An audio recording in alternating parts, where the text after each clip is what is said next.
right, get ready with me while we talk a little bit about a topic that can be kind of hard, which is jealousy. Ooh, as a creator, feeling jealous of other artists and just people in general. I thought I would do this as a get ready with me because those did well on my other channel, and I think get ready with me's are fun. I wanted this to be kind of more of a like casual conversation. Got my Bucky's chapstick. If you know, you know. I wanted this to be more of a casual conversation than like, you know, me doing my usual like kind of authoritative videos, which I probably will still do, but just wanted to talk to you guys a bit because this is something that I've been dealing with recently and I feel like I have a pretty good handle on it, but like still deal with it. So felt like a good place to talk with y'all. Normally, like I don't really have a lot of like envy or jealousy for other creators. Like usually I have a lot going on and projects are getting finished and people are like looking at my stuff, or like I just feel supported enough that like it's not something I worry about. Oh, I forgot I should put on my moisturizer first. These are hard. These get readies are kind of hard because I have to think about two things at once. My moisturizer. So recently though, I've been like stressed for a bunch of different reasons, and like one of the things that was coming out of that is I was starting to feel jealous about either some of my friends or peers who were like, you know, like this person's YouTube videos are doing better than mine have been doing, or like this person's TikToks, or you know, like I have a ton of friends who are also creators and also comedians or writers or doing similar things. So it's like, and usually I'm just like, yeah, good job. A rising tide carries all boats, you know. I'm like, good for you. But like, I was like, oh, starting to feel a little jealous, you know, like, oh, maybe I'm just not as good as them, etc. Which happens to all of us from time to time. Well, the reason I wanted to talk about it is because I've kind of figured out, I think, a good strategy for dealing with it and like turning the jealousy just from like depression or something that demotivates into something that is really motivating, or at least like helps you get kind of back on track or reevaluate your goals. I think that like it's not good to just be like, jealousy is a moral failing. It means you're a bad person. That's not helpful. That's usually never helpful, to just like dismiss your feelings by saying like they make you a bad person. So instead of doing that, I try to listen to the jealousy. I guess I'll start by saying like another big problem is that I've been feeling so brain dead that I've just been like watching a ton of social media. Again, this is why I'm attempting these get ready with me's, because I think they're fun little story times. If you'll notice, my makeup routine is not as impressive as a lot of, I'm not jealous of that. I don't want to spend like, I mean, okay, I'd be lying if I said that like when I see people they're like finished look, but I'm not as jealous of that as I used to get, because I just don't want to spend the time, and makeup hurts my eyes, TBH. So I'm hoping today it won't hurt my eyes. Anyway, I have ADHD, so this ramble is going to be really rambly. But I've been watching a lot of social media, and in particular, like I'm a woman my age, so the internet is like, you obviously want to see things about Taylor Swift and Sabrina Carpenter and Olivia Rodrigo. I mean, it's not that I don't. I like seeing clips from concerts and stuff, but I realized, and this was kind of a development, but I was actually getting depressed seeing some of these clips from the concerts. I was like for instance, one of these ladies, you know, one of these supremely talented ladies at these mega concerts, like I think it was Sia or somebody, but it doesn't really matter for the story. She came down, like arrived on stage from like a platform that like came down from the sky, you know, and it's fucking epic. And there's this huge stadium of people screaming for her, you know, like, oh my God. And I could feel that. I was like, fuck, like I want, you know, and I was like, I want that. And I was like, okay, what? So when I start feeling jealous and I start feeling like kind of depressed because I'm looking at something and I'm like, why don't I have that? And I know, like, yeah, the reason that like this stood out to me so much is because I think I recognize how silly it is that I was like looking at this mega star and I was like, I want this 100,000 stadium full people to be screaming for me. So this is what I usually do when I start feeling really jealous. When I feel jealous of that, like on a big, like something on a big scale, or I'll talk about too, like even something on a smaller scale, it's actually a little more related to like my real life. But when I start feeling jealous, I recognize the feeling. I say, okay, I'm jealous of this, which means that there's something going on here. There's something happening here that I want. I want something of this person's life. There's something that I don't feel like I'm getting in my life. Because that's what a jealousy is, right? Like, that sounds stupid, but I think often we get caught up in like, I should be a strong, confident person and I should never, ever feel jealous. And that's not really fair to just say you should never feel a feeling that's like really natural and comes from a place that's not necessarily negative. I think that's the big thing. Like, it doesn't mean I wish those people, like, I wish bad on those people. I mean, that's one way of dealing with jealousy. Like, to just be like, well, fuck her, she's stupid anyway, I don't even like that man. I feel like if you do that to yourself without putting that on anybody else and then just move on with your life, whatever, I don't think it's the most productive. But sometimes you don't need the most productive solution, you need the fastest solution. So I'm not gonna say that that's not an effective way to deal with it sometimes, but I'm gonna give you a better way. So I will start thinking like, okay, obviously there's something going on here that I want, that I feel like is missing from my life. So let's think about what is actually happening. Oh my God, I just want like a little bit, thank you. I just wanted a little bit from my eyeballs here. We'll see if I even put on eye makeup. I feel like it's weird to do the full face of foundation and not do eye makeup, but eye makeup always, like, in like 3 hours I'll be sneezing and shit, so I don't know. I even tried to buy hypoallergenic stuff. Let's see how this looks. So I think about the thing and actually try to imagine like the reality of that thing. So like, obviously, you know, that moment of like coming down from the sky was really badass, right? Like, that was really cool. And yeah, who of us doesn't want that, unless you're like, I just hate crowds in all contexts. Okay, fair enough. But like, who among us does not want like that many people screaming because they love us? Like, who hasn't imagined that kind of thing, right? But like, thinking about the actual context of that these are like music industry superstars, you know, I try to think, usually I can deal with the jealousy. I feel like my chin looks really red. I mean, of course it does, because I'm very red and my skin is pretty red. I think it's fine. Is it blended? Let's see. I'm gonna dry my hands and try to blend. That's fine. We'll leave a little bit of red on the chin. Whatever. I'm red. Usually I can kind of deal with it by, like, I can dispel the jealousy by thinking about the reality of what actually comes with it. So to be like a music superstar, right? Like, you think somebody like Taylor Swift, like, every moment of her day is scheduled. She is in constant danger from stalkers and lunatic fans, and every move she makes is scrutinized. Like, and also like, I'm thinking about like, even just like, to be at that level of a concert, right? Even without the rest of the fame and fortune or whatever, to be at that level of a concert, you would need to be practicing like every day for hours, like doing the dances over and over, singing the songs over and over. You would have had to do like a ton of work in the first place to become, so like, I start thinking about all of the work that actually goes into that thing. And that usually makes me like, okay, I'm no longer jealous of this person. Like, I don't want to have to do that. Actually, I need to see to do this. Well, usually I go to my other mirror, but that's okay. We'll hang out. The eyebrows are hard because I don't like to do too much. I feel like I already did too much. But then like, when I look at pictures, it's like, it looks like nothing. It looks like I did no eyebrows basically. But they feel crazy to me because usually I have basically no eyebrows. As you can see, like, the difference is startling. So like, usually, you know, that kind of fixes that. Like, I think about the actual work involved in like getting to that point, and I'm like, I don't want to do that at all. I love music, but like, as much as like a usual human does, I think. Like, I'm just really passionate about the music that I'm into. I'm an enthusiast. And so like, I just kind of remind myself of that. Like, these people have really earned that through a ton of work. Fuck, that's too high. That was too high. Through a ton of work that like, I don't want to do.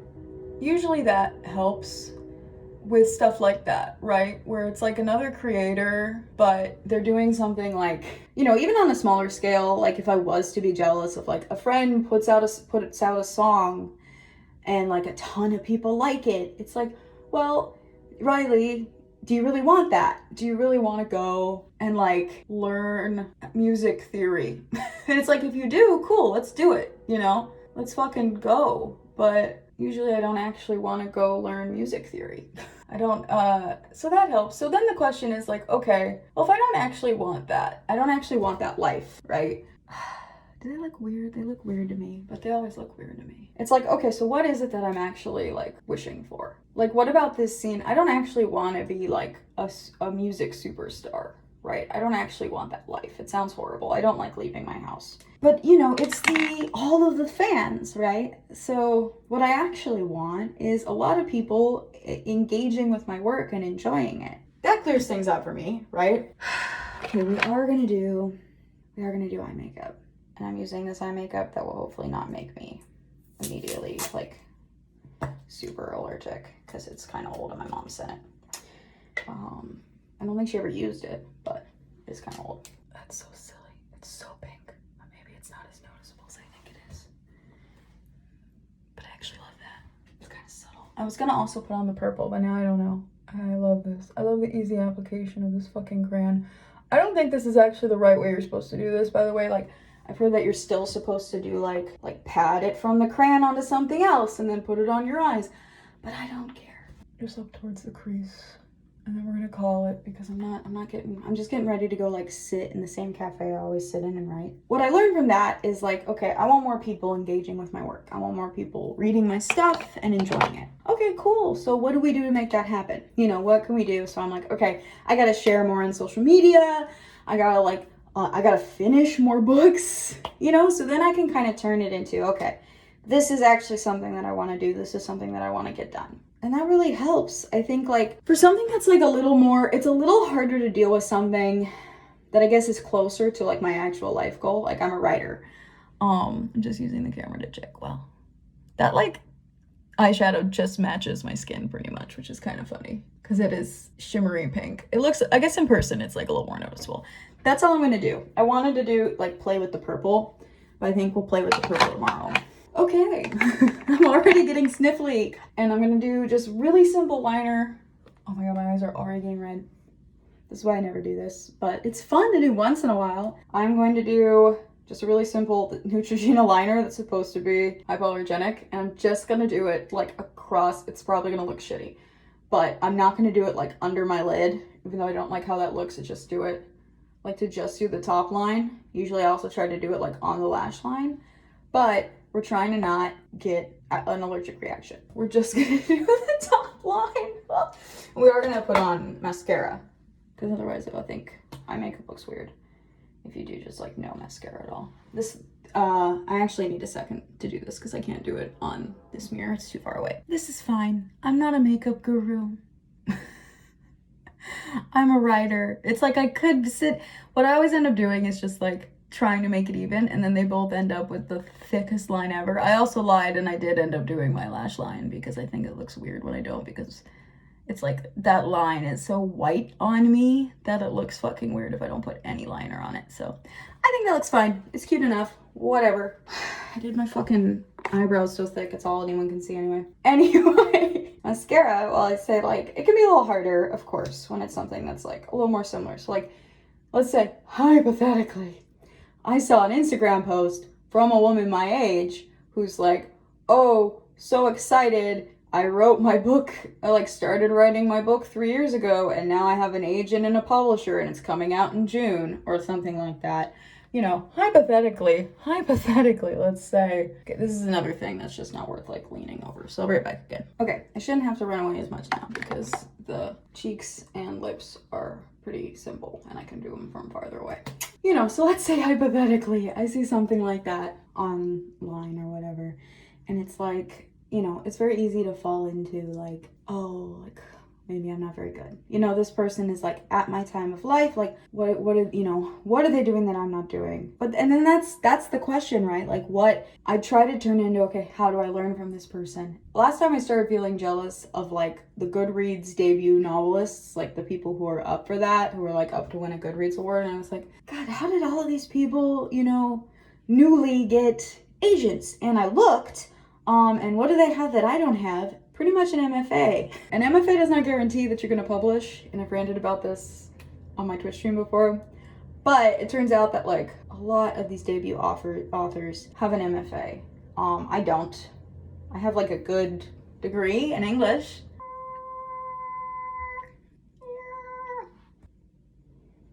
From a good university, but it wasn't really a university that would like network me with publishing. I went to a school that was actually more of a STEM school, tactical error, but you know, it didn't really connect me with like that kind of world. And that's basically what an MFA does, is it like networks, and it just kind of instantly shows agents who might be interested in your pitch. You know, you might meet an agent organically, or it at least shows them when you send in like a cold query, like, hey, I'm really serious about this, and I'm part of the in crowd. If you went to a good MFA program.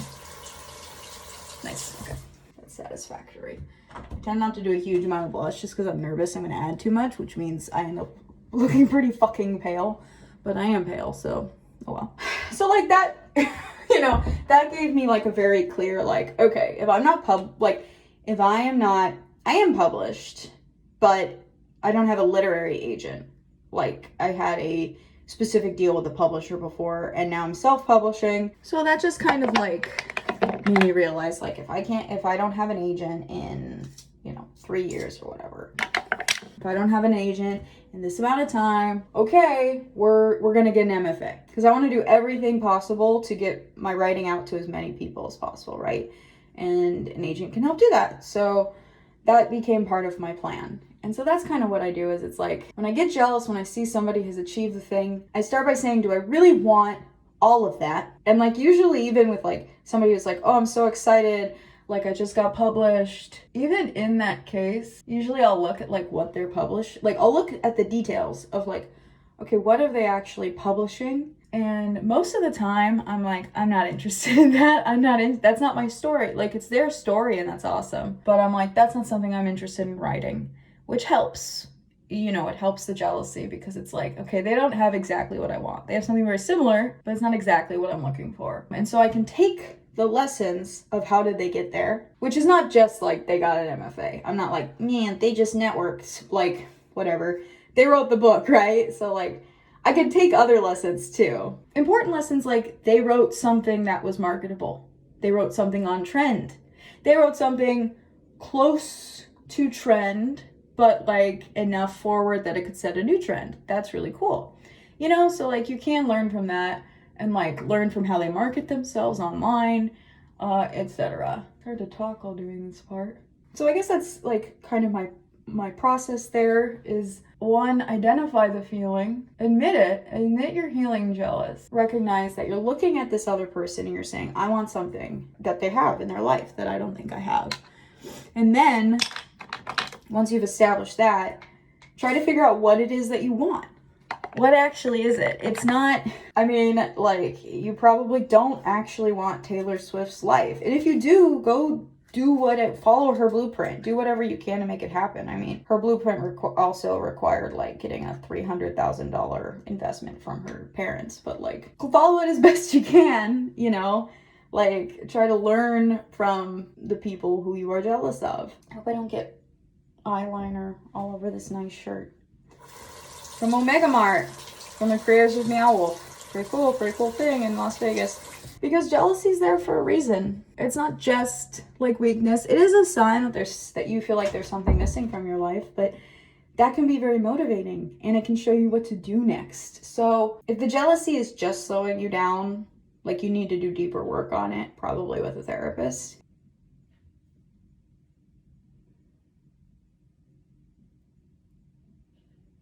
If it's just got you down temporarily or like occasionally, then it's a sign of something you might want to try to achieve next, something you might want to go for.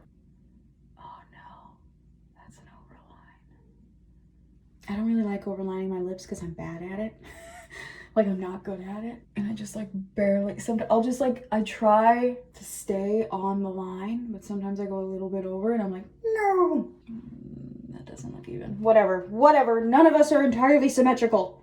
It's fine. So yeah, I guess like identify the feeling, figure out what it is that you actually want that that person has, and then the big part is make your plan. You know, make a plan to make that happen. Because if you just identify like, I want that, and then you don't do anything, you're just gonna keep feeling jealous and it's not gonna get better. Some days I'm just so dissatisfied with how my lips end up. Like, if I just put on like one of these cute little Il Maquillage things by themselves, or like just do one color lip liner on the whole lip, I'm usually pretty happy. So I don't know why I don't just do that. Sometimes I want a little pizzazz. How do I look? Again, not sure about the lips, but I'm just gonna eat food and it's gonna disappear anyway. So there we go. That's the look. That's how you deal with that's how I deal with jealousy. If you have any ideas, please share in the comments. Let's share how we deal with the big green monster. But the thing is, you gotta admit you have the monster. We all do. And I think that it's normal and natural. Like, if you are a creative person, you probably spend a lot of time daydreaming about the things that you want, and that can really easily turn into jealousy. So don't beat yourself up. Just be like, okay, I'm feeling jealous. That means that that person has something I want, something that's missing from my life. So what is it? And then how do I get it? How do I make it happen? And then make it so, number one. All right, thank you guys so much for joining me on this get ready with me. Again, not a makeup tutorial. Oh, I look fine. I look nice. It's funny to me that like this takes me so much effort and focus, and it's such a challenge. And most women can just do this like with their eyes closed. Like, this is a very simple look. But I think they look very nice. And the eyebrows are not as obnoxiously thick as I thought. Like I said, they just look weird to me because naturally my eyebrows are extremely sparse. Yeah, I think that ended up good. And I've been feeling better lately, so that's been nice too. But if you have any strategies on dealing with jealousy, again, throw them in the comments. Make sure you like, subscribe for more creative tips on Make Good Creative Network. And thanks so much for joining me today. Bye-bye. Bye-bye. Go make stuff. Woohoo. You're awesome. We got this. Let's do it.